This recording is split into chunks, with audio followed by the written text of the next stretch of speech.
Salut à tous, aujourd'hui une vidéo où vous m'attendez tous au tournant, hein, bande de filous. Les scooteristes, motards ou pas? Vous me connaissez, on va essayer de faire ça bien. En premier lieu, répondons à la question suivante. Est-ce qu'un scooter et une moto, c'est la même chose? Eh bien, croyez-moi, c'est compliqué de répondre à cette question. Et ça doit sûrement vous surprendre, car vous vous dites « Oh, mais il y a beaucoup de différences au niveau du fonctionnement du moteur, de la transmission secondaire, de la puissance, de la cylindrée, de la boîte de vitesse. » Eh bien, malheureusement pour ceux qui pensent ça, il existe systématiquement des contre-exemples dans le monde des motos. Les motos électriques sont bien plus différentes au niveau du fonctionnement du moteur, avec les motos classiques, que les motos et les scooters entre eux, qui ont tous deux des moteurs thermiques. Au niveau de la transmission secondaire, les scooteristes ont très souvent cardan ou courroie. Les cardans, c'est très utilisé chez BMW et les courroies chez Harley. La puissance et la cylindrée? Les maxi-scooters tels les T-Max ont une cylindrée de 500 cm3 et 46 chevaux. À titre de comparaison, la Kawasaki Ninja 300R a, comme son nom l'indique, 300 cm3 et, entre guillemets, seulement 40 chevaux. On a donc un T-Max, un scooter, plus puissant qu'une moto. Les scooters sont des véhicules automatiques, pas besoin de passer soi-même les vitesses. Oui, sauf que c'est aussi le cas des motos automatiques, telles la Aprilia 850 Mana, la Yamaha FJR 1300A, et bien sûr le spécialiste de la question, Honda, avec ses versions automatiques de la NC700 et de la VFR 1200. Et il y a aussi le cas des shifters, qui permettent de passer les vitesses sans avoir à embrayer, et parfois même sans avoir besoin d'arrêter d'accélérer. Donc vous voyez, la question est plus complexe qu'on ne croit. Et au final, la seule différence objective que j'ai trouvée, et que tout le monde a en tête inconsciemment, c'est le cadre, à savoir le squelette de la moto, ce sur quoi se fixe le moteur et les autres composants du véhicule. Les scooters ont ce qu'on appelle un cadre ouvert, qui permet d'établir un plancher où poser les pieds. C'est l'unique différence mécanique, objective et réelle. Et donc malheureusement pour les scooteristes qui nous écoutent, vous êtes sûrement en train de vous dire que les scooters, ne sont à cause de cela finalement pas des motos. Laissez-moi vous dire que vous avez tort. En effet, je vous ai parlé du cadre des scooters. Mais les motos alors? Vous croyez que toutes les motos ont un même cadre? Oh non, il existe les cadres à berceau, les treillis tubulaires, les cadres périmétriques, les cadres poutres et enfin les cadres oméga. Et si le simple fait d'avoir un cadre différent justifiait d'exclure ce véhicule de la catégorie des motos, pourquoi ne l'a-t-on pas fait pour les cadres oméga par exemple, qui sont très rares? Eh bien parce qu'il est temps de rétablir la grande vérité à propos des scooteristes. Ils ne sont pas considérés comme des motards pour deux raisons subjectives. Parce que les scooteristes s'en fichent, parce que les motards les rejettent. Soit un rejet passif et un rejet actif. Je veux donc, à partir de maintenant, que ce soit bien clair pour tout le monde. Ce n'est absolument pas pour des raisons mécaniques et objectives. C'est en rapport au comportement. C'est d'ailleurs la même chose pour les motos de 50 cm3. Vous m'avez bien entendu, les motos de 50 cm3. Si tous les 50 cc étaient équipés et avaient un esprit motard, la question de leur appartenance au monde des motards ne se serait même jamais posée. Mais revenons-en aux deux raisons. Je sais ce que vous vous dites. Qui a commencé? Ça c'est comme l'histoire de l'œuf et de la poule. C'est débile comme question, et ça montre que vous n'avez rien compris à l'évolution. Mais ne digressons pas là-dessus, j'ai déjà assez de rageux comme ça. Commençons donc de façon arbitraire par la raison qui veut que les scooteristes s'en fichent, à savoir le rejet passif. Pourquoi les scooteristes s'en fichent-ils de l'appartenance au monde des motos?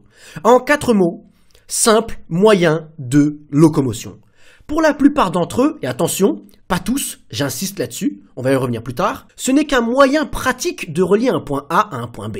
Et c'est d'ailleurs pour ça qu'ils ne s'équipent généralement pas, ou alors avec le strict minimum. Parce que c'est chiant.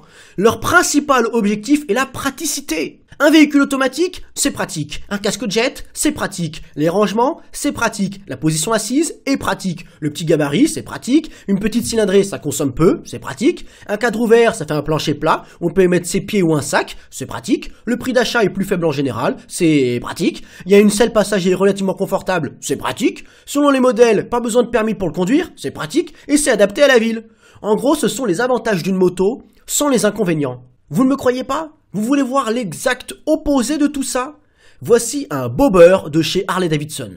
Moto manuelle, chère, peu confortable, nécessitant un permis, sans aucun rangement, qui consomme beaucoup et peu fiable, une horreur en ville et sans selle passager. Et pourtant, c'est une de mes motos préférées. Je pense que vous commencez à comprendre.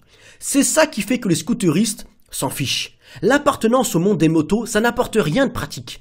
Je suis sûr qu'il existe plein de possesseurs de scooters qui ne savent même pas que les motards se saluent entre eux et qu'il existe un genre d'esprit motard. Ça leur passe complètement au-dessus.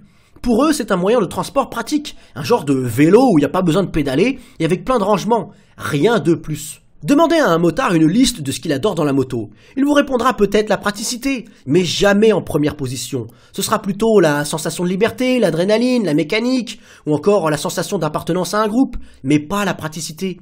C'est une passion déraisonnée avant tout.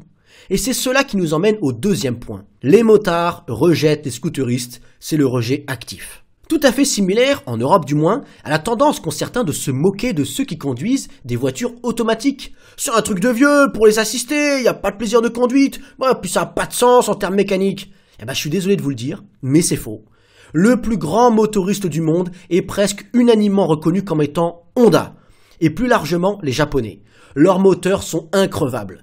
Sachez qu'au Japon, l'extrême majorité des voitures sont automatiques.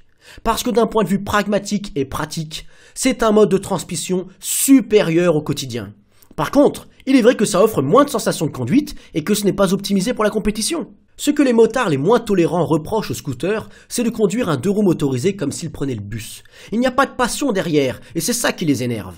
Sauf que, il y a des gens qui conduisent un scooter et ont quand même une passion pour le 2 roues et la mécanique, et ce serait injuste de les mépriser. En effet, la question clé de toute cette vidéo est la suivante.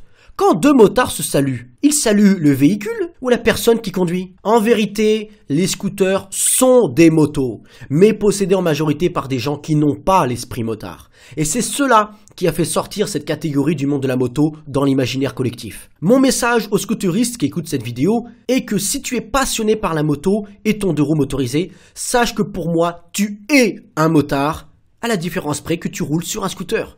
Si tu me salues, je te répondrai avec grand plaisir. Et j'invite tous mes frères et sœurs motards à faire de même. Pas forcément de saluer en premier, car peu de scooteristes ont l'esprit motard, on va pas se mentir, et c'est une façon de se prendre plein de vent. Mais au moins de répondre à ceux qui vous saluent. Car s'ils le font, c'est que ce sont des motards. Fin. En espérant que cette vidéo fasse changer le comportement de certains, bien que je n'en ai que peu d'espoir, car l'homme aime diviser et ranger dans des petites cases, et ce au mépris des exceptions. Ce sont d'ailleurs ces cases qui anesthésient notre conscience morale et nous font faire des choses inhumaines sans avoir de remords. Abonne-toi si ça t'a plu et mets un petit pouce bleu. Un grand V à tous, c'était MVF.